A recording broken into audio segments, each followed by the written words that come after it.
अस्सलाम वालेकुम नाज़रीन, FSID न्यूज में आपका इस्तकबाल है। मैं मोहम्मद फारूक। पढ़ते हैं आज की ताज़ा खबर। लस्सी तलब a house of milk shake, new town महबूब नगर। इनके यहाँ लजीज व जायकेदार हर किस्म के मिल्क शेक, लस्सी, स्मूदी, मॉकटेल, आइसक्रीम व दीगर अशिया दस्तयाब है। रियासती अखिलियती मालियती कॉरपोरेशन चेयरमैन उबैदुल्ला कोतवाल की डी के अरुणा पर की गई बयानबाजी की बीजेपी सीनियर कायद रामलू ने की मजम्मत। तफसीलात के मुताबिक आज बीजेपी पार्टी दफ्तर में मुनक़दा मीडिया इजलास से बीजेपी सीनियर कायद व साबिक़ा बल्दी नायब चेयरमैन रामलू ने कल अखिलियती मालियती कॉरपोरेशन चेयरमैन उबैदुल्ला कोतवाल ने बीजेपी पार्लिमानी उम्मीदवार डी के अरुणा पर की गई बयानबाजी की मजम्मत करते हुए कहा कि उन्हें डी के अरुणा को तनक़ीद करने का कोई हक़ नहीं है। ज़िले महबूब नगर के प्रोजेक्ट्स की मंजूरी के लिए डी के अरुणा ने पैदल यात्रा की थी। वज़ीर आला रेवंत रेड्डी ने ABVP से अपनी सियासी ज़िंदगी शुरू की थी, ये बात नहीं भूलना चाहिए। वज़ीर आला रेवंत रेड्डी को उन्होंने चैलेंज किया कि वो अपने किए गए वादों को पूरा करें। इस मौके पर ज़िले BJP सदर श्रीनिवास रेड्डी के अलावा दीगर BJP कायदीन भी मौजूद थे। కాంగ్రెస్లో ఉండి అన్ని పదవులు అనుభవించి అంతా రాజకీయంగా ఎదిగి పార్టీని విమర్శిస్తూ పార్టీపై వ్యతిరేకంగా పోరాటం చేస్తూ ఉన్నది. అది తగదు. ఆయనకు ఏ పార్టీ అయితే గుర్తించిందో ఆ పార్టీకి ఆమె వ్యతిరేకంగా పనిచేయడం వల్ల మేము తీవ్రంగా ఖండిస్తున్నామని అంటున్నారు. బాగుంది. మరి DK అరుణ గారు ఆ పార్టీలో ఉన్నప్పుడు ఈ పాలమూరు జిల్లా ఉమ్మడి పాలమూరు జిల్లా ప్రజానికానికి ఏం చేసింది, ఏం అభివృద్ధి కార్యక్రమాలు తీసుకురావడం జరిగింది అనే దానిపై కూడా మీకు అవగాహన ఉందా ఉండలేదా అనేది అది మీ లిఖిత జ్ఞానానికి వదిలిపెడుతుంది.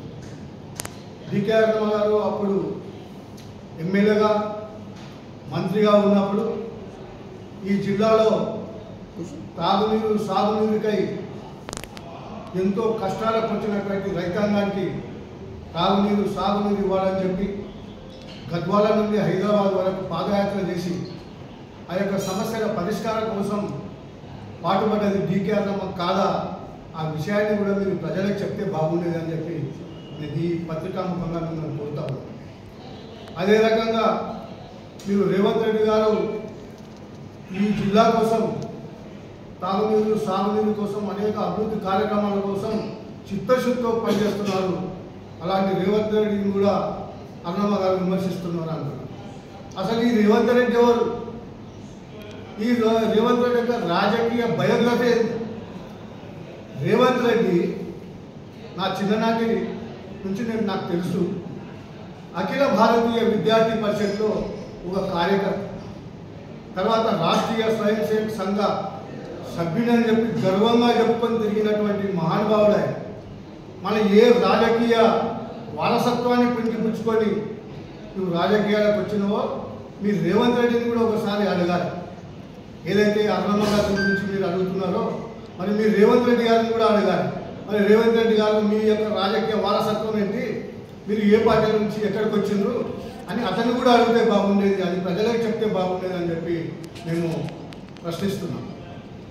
రేవంత్ రెడ్డి గారు తాము మొట్టమొదటిసారి మిర్జిల్ నుండి జెడ్పీటీసీగా ఎన్నికై తర్వాత కల్వకుర్తి వాసులకు కల్వకుర్తి పడదేమో కానీ అంతా ఈ పాలమూరుకు వలస వచ్చి కొడంగల్ మీద పడ్డారు. కొడంగల్ ఎమ్మెల్యేగా 2 సార్లు చేసిండు. తర్వాత అక్కడ ఓడగొడితే మల్కాజిగిరికి పోయింది, అక్కడ ఎంపీ అయింది. తర్వాత మొన్న సావుదప్పి కన్నులలో ఓడేట్టు ఈ రాష్ట్రంలో 1.8% పార్టీ మారింది కాబట్టి అధికారంలో మీరు వచ్చారు కాబట్టి మీ రేవంత్ రెడ్డి ముఖ్యమంత్రి అండి. అది ఆయన రాజకీయ బ్యాక్గ్రౌండ్. కాబట్టి ఒక్కసారి ఆలోచించాలి. ఎవరి రాజకీయాలు వాళ్ళకు ఉంటాయి, ఎవరి స్థాయి వాళ్ళకు ఉంటుంది. కానీ మీరు మాట్లాడేటప్పుడు ఒకరి గురించి విమర్శించేటప్పుడు ఇంకొకరి కూడా అడుగుతారు కదా, అడిగితే దానికి ఏం సమాధానం చెప్పాలనే సమాధానం ఉబైదుల్లా కోత్వాల్ గారు మీ దగ్గర ఉంటుందని చెప్పి నేను భావిస్తున్నాను. కాబట్టి నేను అడుగుతా ఉన్నా, సాగునీరు తాగునీరు కోసం నిరంతరం పోరాటం చేస్తున్నాడని రేవంత్ గారి గురించి చెప్తున్నారు. అయ్యా సీఎం గారు, మీరు ప్రాతినిధ్యం వహిస్తున్నటువంటి కొడంగల్ ప్రాంతాల్లో మారుమూల గ్రామాల్లో కూడా ఈరోజు మంచినీళ్ళు ఇచ్చే పరిస్థితి లేదు. ఈరోజు దాఖలాలు ఉన్నాయి, మీరు వెళ్ళి చూడండి. ఆ గ్రామాల్లో 3 రోజులైనా 4 రోజులైనా త్రాగడానికి మంచినీళ్ళు కూడా రాని పరిస్థితి ఉంది. మరి సీఎంగా ఉండి మీరు ఆ జనాలకు ఏ విధంగా మంచినీరు సరఫరా చేస్తారో ఒక్కసారి ఆలోచించండి. మంచినీరు సంగతి దేవుడెరు, సాగునీరు ఎవరిస్తారు? ఇక్కడ నీళ్లు తాగడానికే లేదు, సాగునీరు వేస్తారు. ఇప్పటి వరకు మీరు ఇచ్చినటువంటి 6 గ్యారెంటీల్లో ఆ 6 గ్యారెంటీలకు సమాధానం చెప్పుకోలేక మీరు కళ్ళబల్లి మాటలతోటి ప్రజలను మభ్యపెట్టడానికి ఎన్నికల్లో మీరు ప్రయత్నం చేస్తున్నారు. కాబట్టి ఉపజిల్లా గారు ముఖ్యమంత్రి గారిని వాస్తవాలు చెప్పమనండి. మన కొడంగల్లో ఎందుకు ఈ పరిస్థితి ఉంది, దాపురించింది. అదేవిధంగా ఈరోజు మహబూబ్నగర్ పట్టణ పరిస్థితి కూడా అధ్వానంగా ఉంది. ఈరోజు 3 రోజులకు ఒకసారి మంచినీళ్ళు వచ్చే పరిస్థితి లేదు. మరి భవిష్యత్తులో కూడా 4 రోజులు అవుతుందో 5 రోజులు వస్తుందో ఆలోచించే విధానం కూడా మున్సిపాలిటీ అధికారులు లేదు, కొరవడింది. మరి ఇక్కడ మీ ప్రభుత్వం మీద ఉంది, కనీసం ప్రజలకు తాగడానికి మంచినీళ్ళు అన్నా ఇవ్వండి, పరుగులు ఆ ప్రజలు బ్రతకడానికి నీరు ఇవ్వండి అని చెప్పి భారతీయ జనతా పార్టీ డిమాండ్ చేస్తారు. కాబట్టి ఇలాంటి సమస్యలను మరుగున పెట్టేసి కేవలం వ్యక్తిగత దూషణలకే పరిమితమైపోయి డీకే పార్లమ్మ గారు ఇట్లా చేస్తున్నారు.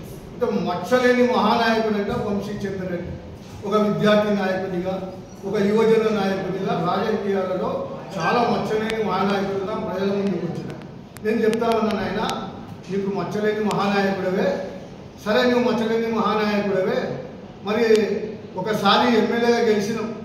ఆ ఎమ్మెల్యే కూడా సాగు తప్పి కన్నులొట్ట పోయినట్లు 74 ఓట్ల మెజార్టీ తోటి అది ఎన్నికల్లో అక్రమాలకు పాల్పడి డబ్బులు వెదగలిగి ఒక బీసీ నాయకుడిని ఆచార్య గారిని మీరు ఓడించి ఆ తర్వాత మీరు మళ్ళా ప్రజల క్షేత్రంలో కానీ ప్రజల మధ్యన కూడా ఎక్కడ ఉండే దాఖలాలు లేవు. అది మీ యొక్క వంశీచంద్ర రెడ్డి యొక్క చరిత్ర అని చెప్పి నేను చెప్తాను. अगर आप हमारा ये वीडियो YouTube पर देख रहे हैं तो सब्सक्राइब करना ना भूलें और बेल आइकन दबाएं। और अगर आप हमारा ये वीडियो Facebook पर देख रहे हैं तो पेज को लाइक करें और फॉलो करें।